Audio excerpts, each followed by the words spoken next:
So kung bata kayo sa paglalaro ng CS2 and sobrang dami yung skins na na-accumulate over the years, alam nyo ba na pwede nyo pagkakitaan yan? Hey guys, this is BM and today pag-uusapan natin ngayon kung paano kayo makakapagbenta ng mga CS2 skins nyo dito sa platform na to. Anyway guys, if you're new to the channel, don't forget to hit the subscribe button and the notification bell so you would be updated if we upload new content and guides about CS2 skin. Let's go!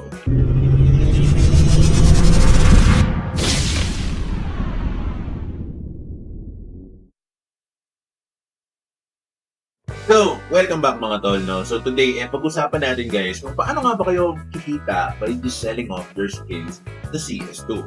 Anyway guys, bago tayo magsimula, gusto ko lang sabihin na hindi rin ito financial advice and I'm not financial advisor as well. So please make sure that you do your own diligence about making a research on the platform before getting in.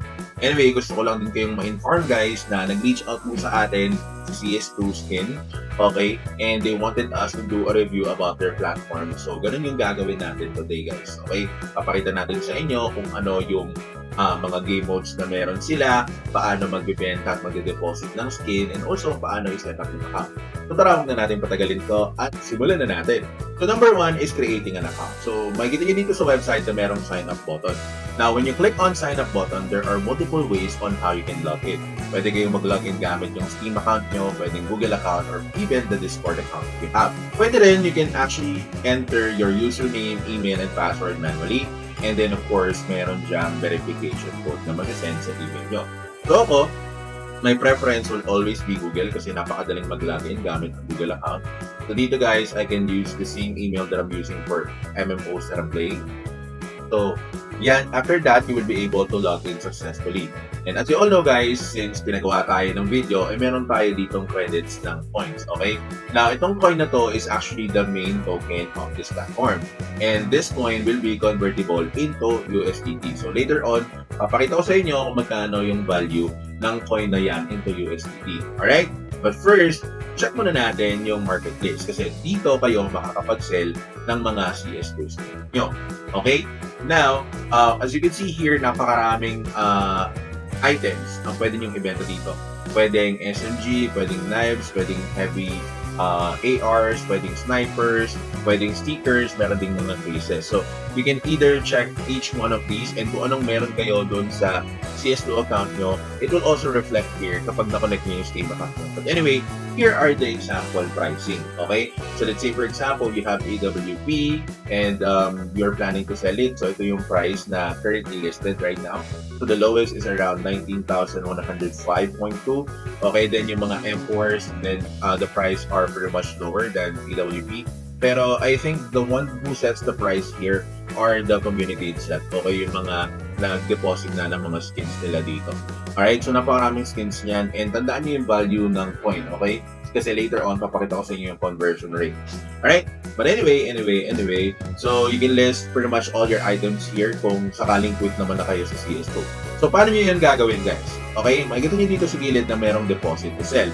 When you click deposit to sell, it would actually ask you to connect your Steam account. In my case, the way I connect it is I click on settings, and then dito, i-connect nyo lang siya. So link my Steam account here. So may lalabas na pop-up, and then when pop-up appears, then that's the time that you log in your Steam account. So mabilis lang naman mag-login sa Steam account guys. All you just need to do is to input your information and then verify the Steam account login. Then after that, connected na kayo. Okay, you can also connect your Steam Trade URL. Okay, so i-add nyo lang yung URL. Kukuha nyo to actually sa Steam account nyo. Alright, so you have to input the URL here para makapag-send and receive kayo ng Steam from your Steam account going to cs2skin.com. Okay, now not just that, so kung mapapansin din dito guys sa marketplace, they are planning to also cater yung mga Rust items and skins, and at the same time yung mga Dota 2 skins. I remember guys that my friend used to actually sell Arcanas on his account sa Dota 2 dati, RMP pa yun. No? So talagang may way na para kumita pagdating sa mga Web 2 games. By the way guys, since CS2 Skin is actually integrated into Web 3, so yung makikita nyo dito ang mga deposit options also caters cryptocurrencies, which is pretty good as well. Alright? Now, paano nga ba magde-deposit? So, let's say for example, you have an item, you click on deposit to sell. So, pag ni-deposit nyo yun, I think you have filters on what are the things that you need to fill out in terms of the price.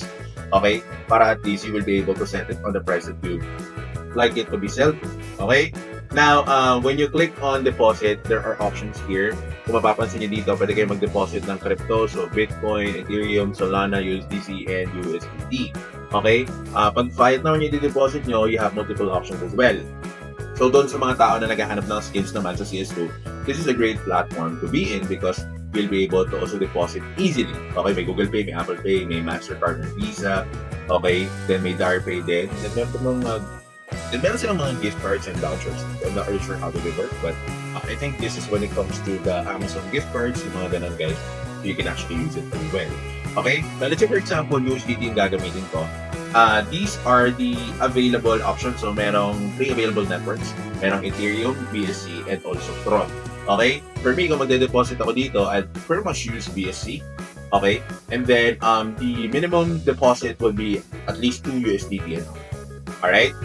So, ganun siya nag-work. Okay? So, ganyan yung deposit. Now, in terms of withdrawal, pretty much ganun din naman. So, click nyo lang yung withdraw. Okay? So, ito yung mga options. So, for fiat, DarPay lang yung pwede. Pero kung USDT, pwede rin ganito. So, dito papakita ko sa inyo yung conversion. So, 1 coin is equivalent to 75 cents USDT. Okay?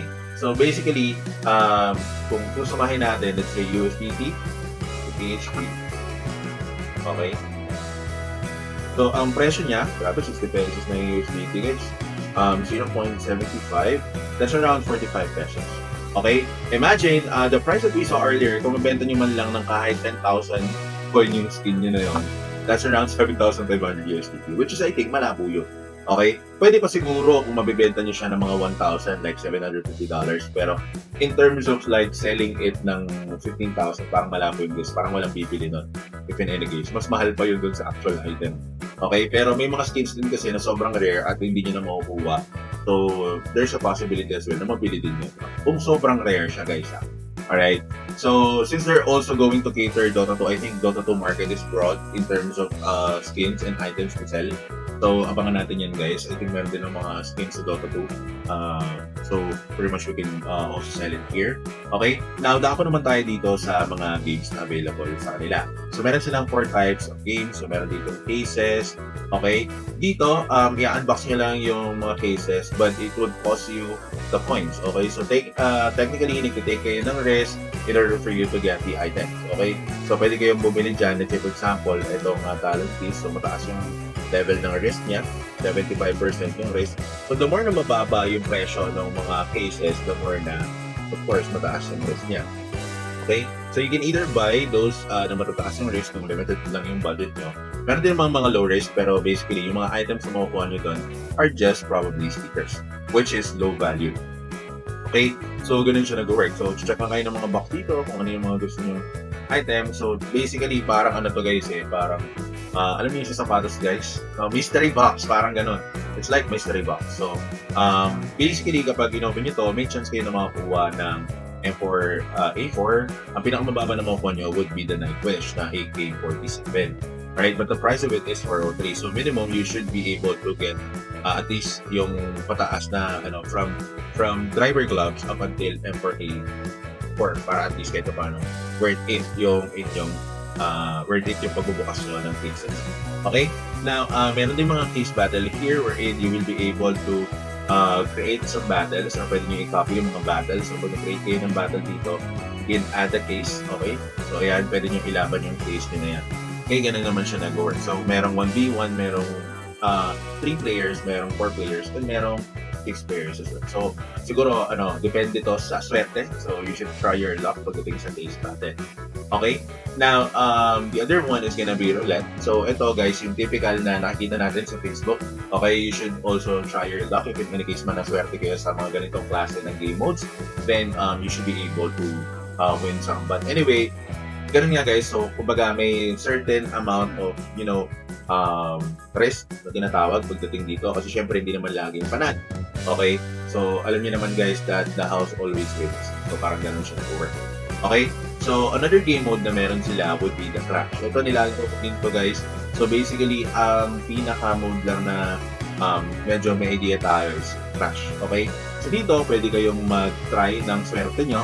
Okay, pwede nyo i-place yung inyong bet dyan. So, let's say, place tayo ng 1. And then, from here, next round, okay, matik yan, nakasali na tayo. So, we can definitely cash it out once we feel that it's already good for cashing out.